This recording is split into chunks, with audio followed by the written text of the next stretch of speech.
He thought the basement was empty, until my neighbor knocked and asked why movers were hauling out the safe. I had already agreed to leave quietly. That's the part my daughter liked to repeat to anyone who would listen, like it was scripture. Dad's decided to downsize. He wants peace. She said it with that careful, public-facing softness that makes you sound reasonable and makes the other person sound difficult for even having feelings. I didn't correct her. I let her tell the story. Because if you're an older man and you show anger, people don't hear the facts. They hear a tremor in your voice and decide you're unstable. If you stay calm, they underestimate you. If you stay calm long enough, they start signing things they shouldn't. And I had 14 days before the keys changed hands. Not the keys to the house. The keys to the story. The house was just a stage. The basement was the lockbox under the stage. And the neighbor's knock was the first crack in the script my family had written for me. I opened the door and saw Martin from next door holding his phone like it was a warrant. His face had that polite worry people wear when they don't want to be involved, but also don't want to be liable later. "Sorry, Harold," he said, glancing past me toward my driveway. "I don't mean to pry, but you got movers." "Just a few things," I said. He hesitated. They came through the side gate. I saw them carrying something heavy, metal. And look, my wife heard one of them say the safe. I watched him closely. Martin had been a systems engineer before he retired. He understood the weight of words. He was also the kind of man who believed in paper trails. If I needed a witness without asking for one, life had just dropped him on my porch. I kept my voice even. Did they say where it was going? Martin looked relieved to have a practical question. One of them said storage. "But, Harold, your daughter told my wife you were already moved out." I nodded once, slowly, like I was processing it for the first time. I wasn't. I'd been processing it since the first time my daughter called me confused in that gentle tone, as if she were helping me, as if she were the only adult left in the room. "Thanks for telling me," I said. "If you see them again, could you do me a favor?" "Sure. Just note the company name on the truck." Martin's eyes narrowed. "Harold, is everything okay?" I held his gaze and gave him the kind of half-smile that tells a man like Martin there's more underneath, and you're not asking him to carry it yet. "I don't know," I said, "but I will." He left, and I closed the door with the softest click. In my kitchen, the house smelled like lemon cleaner. My daughter's doing. She always cleaned when she was about to take something. It made her feel like she was paying for it. On my counter sat a folder she'd brought over 3 days earlier. Inside were the documents she'd presented like a gift. An easy transition plan, a temporary power of attorney, a family trust update she said would protect me from scammers. The kind of paperwork that doesn't protect you from scammers. The kind that makes it easier for people who love you to steal without feeling like thieves. I opened the folder again and laid the pages out like evidence. The signature line waited, patient and blank. 14 days, the closing date. Circled in red on the calendar she'd hung on my fridge, like my life was an appointment she'd scheduled. I made coffee the way I always did. Measured, quiet, deliberate. My hands didn't shake. My mind didn't race. It narrowed. I'd built a life on boring competence. 40 years running a small commercial HVAC supply company in Tacoma. Not glamorous. Profitable. Steady. The kind of business that doesn't impress anyone at Thanksgiving, but pays for everyone's emergencies. My wife had understood that. When she died, the house got quieter, and the family got louder. They didn't want my stories. They wanted my assets to stop being inconveniently attached to my opinions. And now, apparently, they wanted my basement safe. I didn't call my daughter. I didn't text. I didn't accuse. I walked downstairs to the basement, turned on the light, and stared at the square of bare concrete where the safe had been bolted into the floor for 25 years. You could see the dust outline like a ghost. A few bolt fragments glittered where someone had snapped them rather than unscrew them. I crouched, touched the concrete, and felt a coldness I hadn't felt when my wife died. Grief is honest. This was calculated. On the back wall, behind the old shelves, my basement camera blinked a steady blue. I'd installed it after a contractor tried to overbill me on a remodel. Not because I was paranoid, because I was old enough to know people do strange math when they think you're not watching. The camera's memory card was missing. That was the turn, not the safe.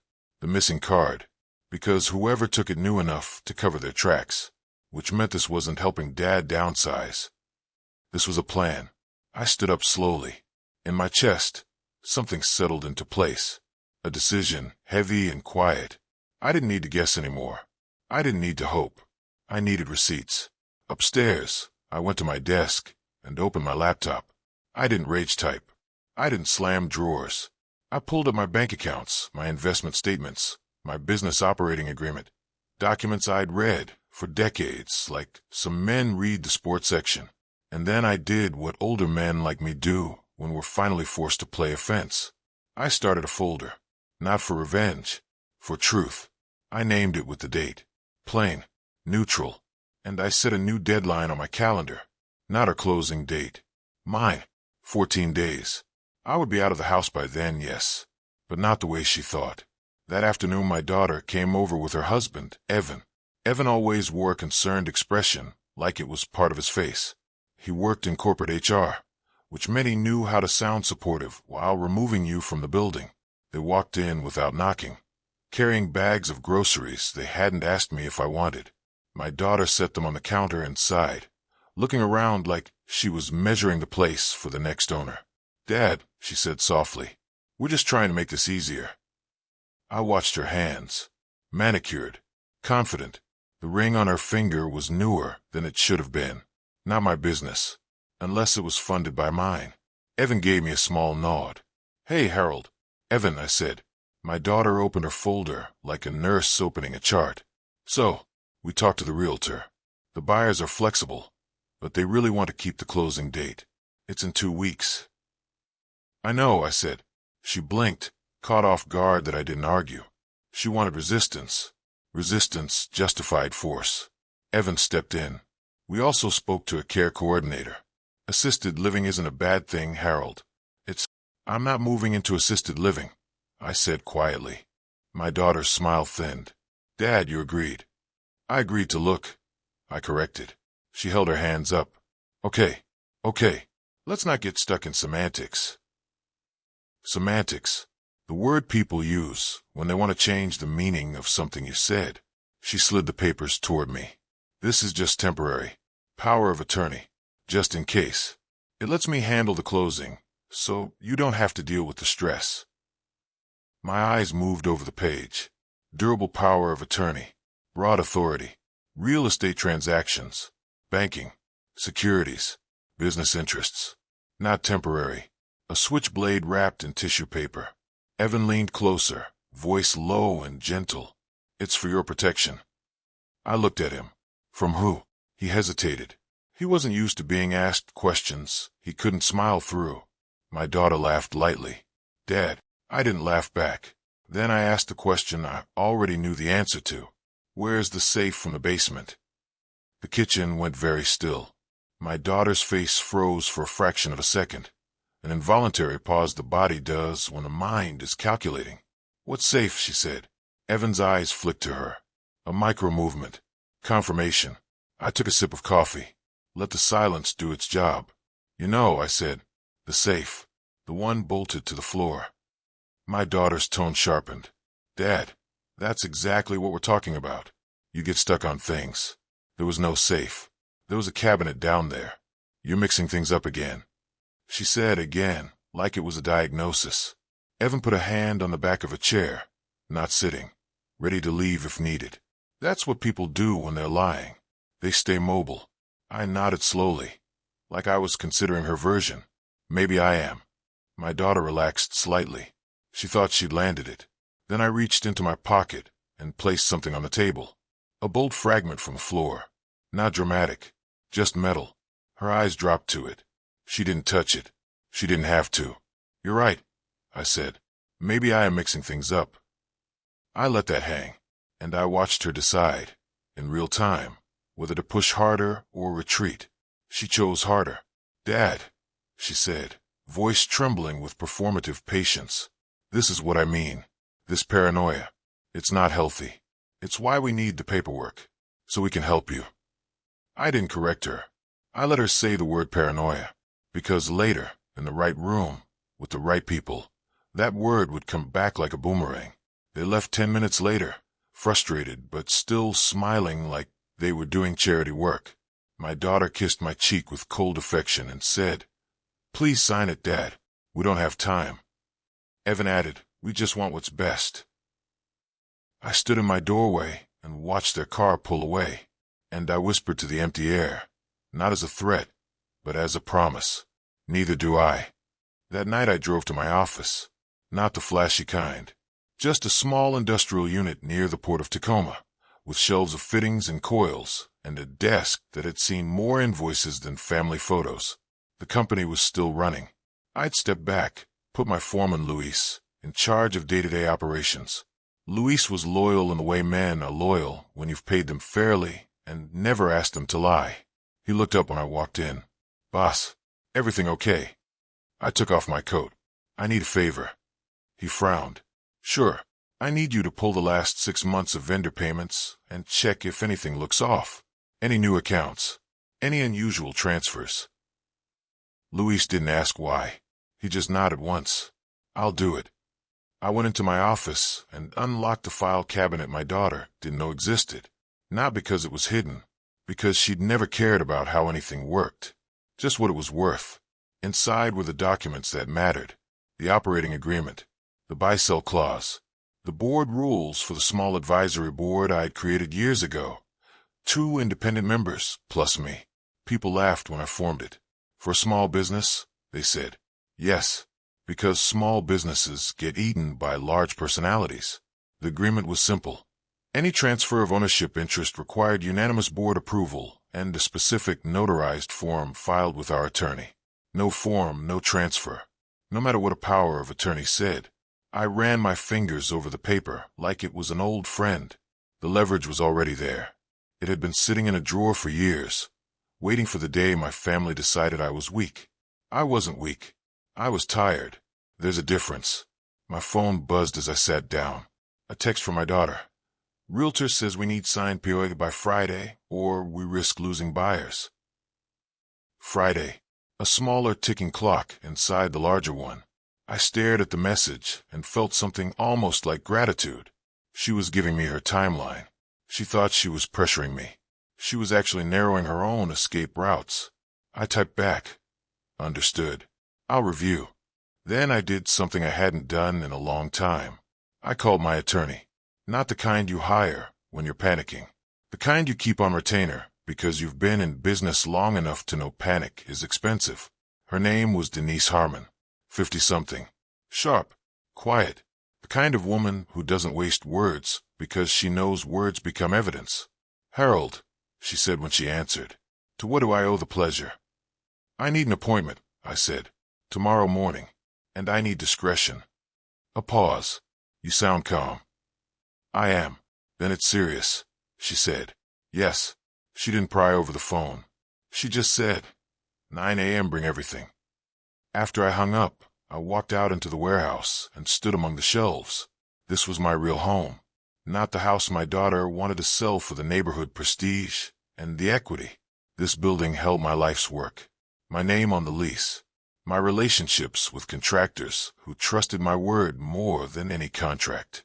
My reputation, earned the slow way. My daughter didn't understand reputation. She thought it was something you curated on social media, with holiday photos and family-first captions.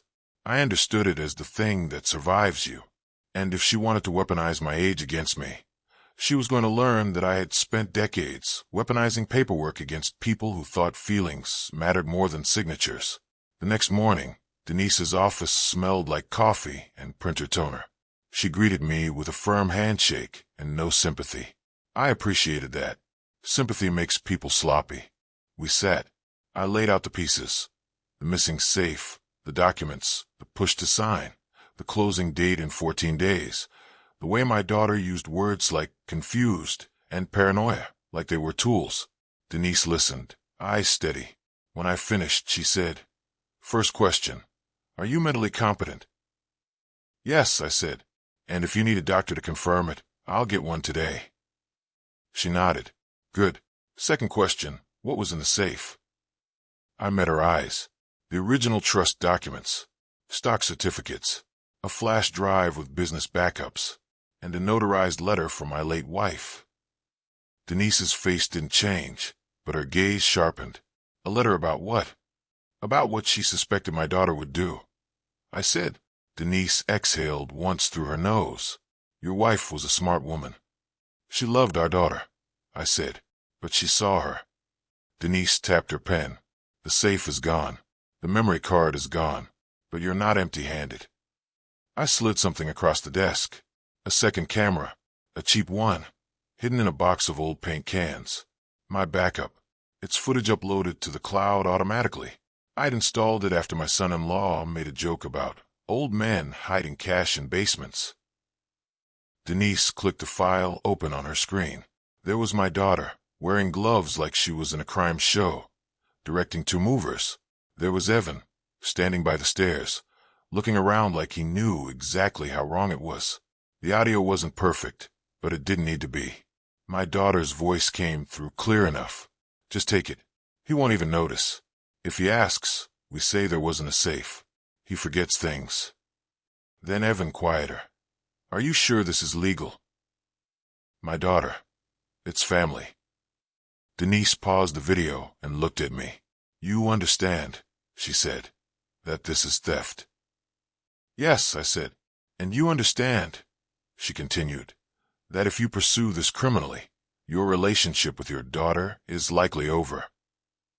I held her gaze. It's already over, I said. She just hasn't been told yet. Denise nodded once. No judgment, just a shift into action. Okay, she said. Here's what we can do lawfully, cleanly, and permanently. We can revoke any prior powers of attorney. We can update your trust and beneficiary designations. We can put the house sale into an escrow condition that requires your personal appearance and verification. We can also send a preservation letter to the moving company and demand records. I listened carefully. Denise leaned forward. But I'm going to ask you something uncomfortable. Do you want justice, or do you want peace? I thought of my daughter's smile, her soft voice, the way she tried to make me doubt my own memory. Then I thought of Martin's knock, of the concrete outline downstairs, of Evan's hesitation, like a conscience trying to breathe through a sealed room. I want peace, I said, through justice. Denise didn't smile. She just opened a new document on her computer. Then we do this cold, she said. Over the next 4 days, I played my part. I answered my daughter's texts with short, compliant messages. Reviewing now. Almost done. Need a little more time. Every message made her think she was winning. Meanwhile, Denise filed the revocation of power of attorney. We updated my trust so that my daughter was removed as successor trustee and beneficiary of the business interest. Not out of spite, out of fitness.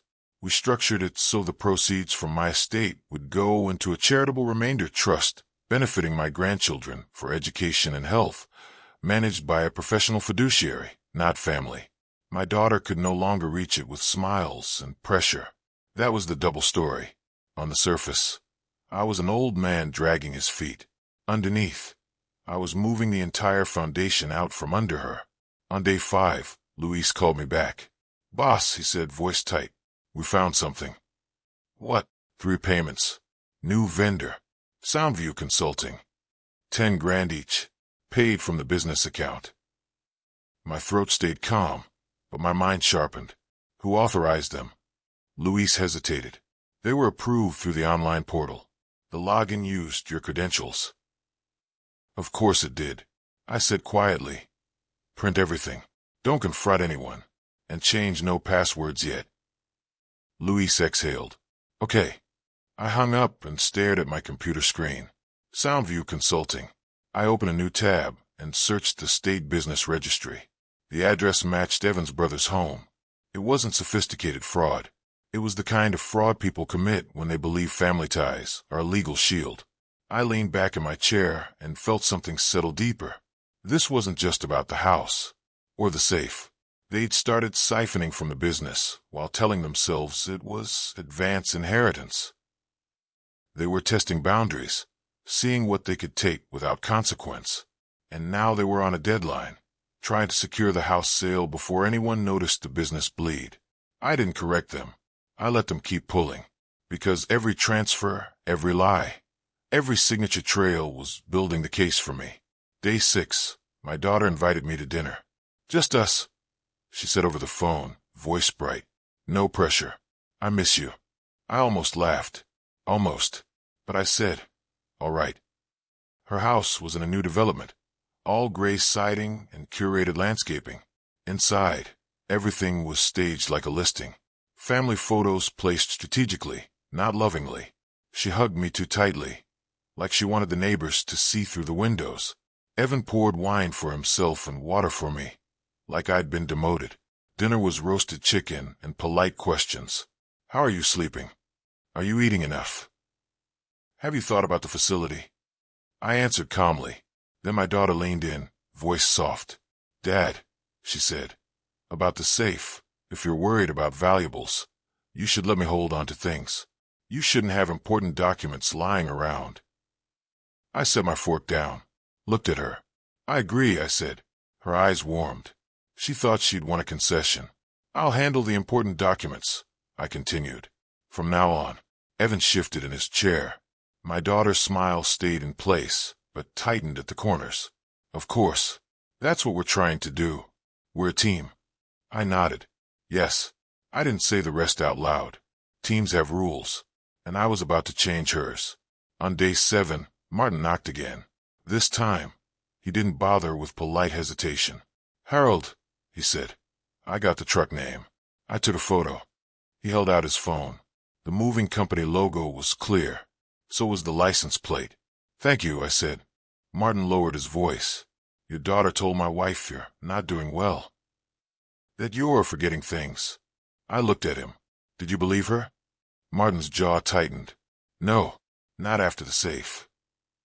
I nodded once. I may need a witness for something soon. Martin didn't flinch. You have one. He left, and I watched his back as he walked across his lawn. People underestimate the power of a neighbor who doesn't like being lied to. Day 8. Denise sent a preservation letter to the moving company and another to my daughter and Evan. Formal notice that any documents or property removed from my home were to be returned, and that all communications were to go through counsel. That letter was a match. My daughter called within an hour. Her voice was sharp now. The softness dropped. What is this? She demanded. Why is your lawyer threatening us? I'm not threatening you, I said calmly. I'm clarifying. You're humiliating me, she hissed. Do you know what this looks like? There it was. Nah, Dad, why are you hurt? Nah, Dad, what happened? Just, what does this look like?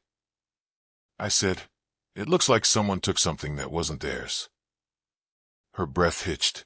You're accusing us? After everything we've done? Return it, I said. We don't have anything. She snapped. You're spiraling. Evan and I were going to be patient, but if you keep this up, we might have to pursue guardianship. Guardianship. The word that ends autonomy. The word that turns an adult into a case file. She said it like she'd rehearsed it. I paused for just long enough to make her feel powerful. Then I said, you can try. And I hung up. Day 9, I met Denise again. We laid everything out. The video, the vendor payments, the threats, Martin's witness. Denise looked at me and said, you understand the closing is in 5 days. I do. And you understand, she said. They may try to force a signing, or present you as incompetent.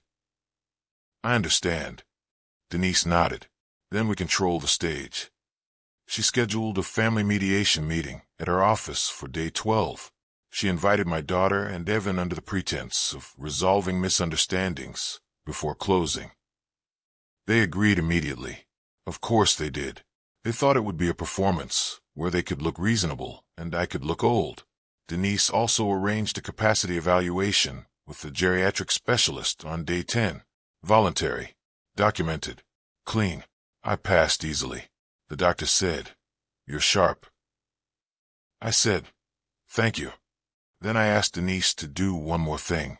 I wanted my independent board members present at the mediation, not because this was about the business, because my daughter had touched the business. And in business, you don't argue with family. You present evidence to neutral parties. Day 11, Luis called.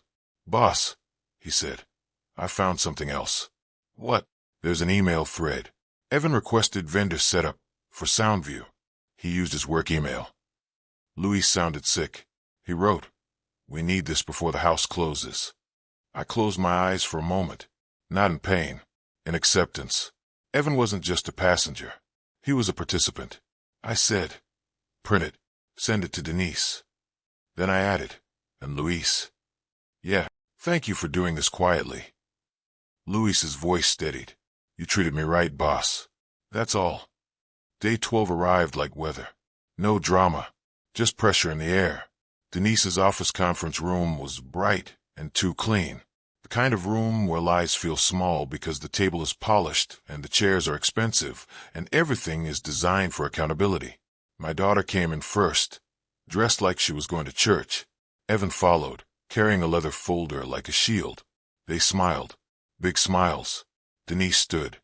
"Thank you for coming." My daughter's eyes flicked to me. "Dad, are you ready to be reasonable today?" I didn't answer her question. I looked at Denise.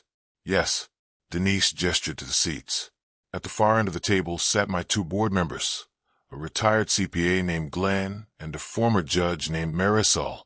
Both calm, both neutral, both lethal in the way the law is lethal, without raising its voice. My daughter's smile faltered. "Who are they?" Denise said, "Independent parties with standing interest in Mr. Weller's business affairs." Evan shifted. My daughter recovered quickly. "This feels excessive." Denise's expression didn't change.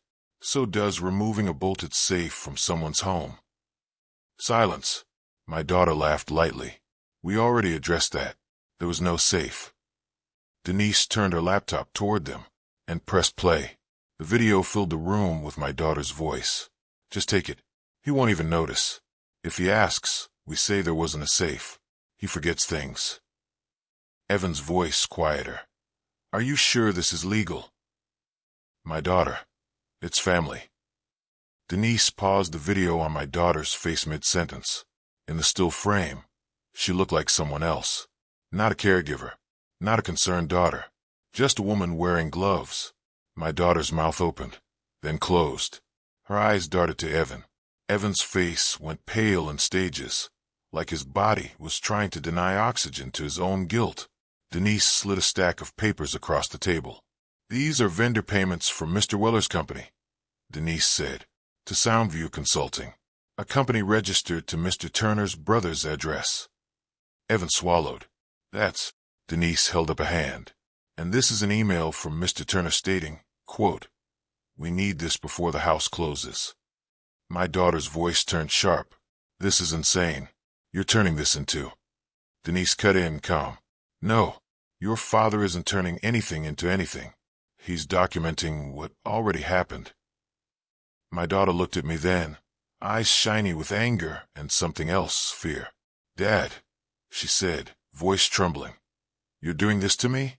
In front of strangers?" I met her gaze, steady. "You did it in front of movers," I said. "In my basement." Her jaw clenched. "We were helping you."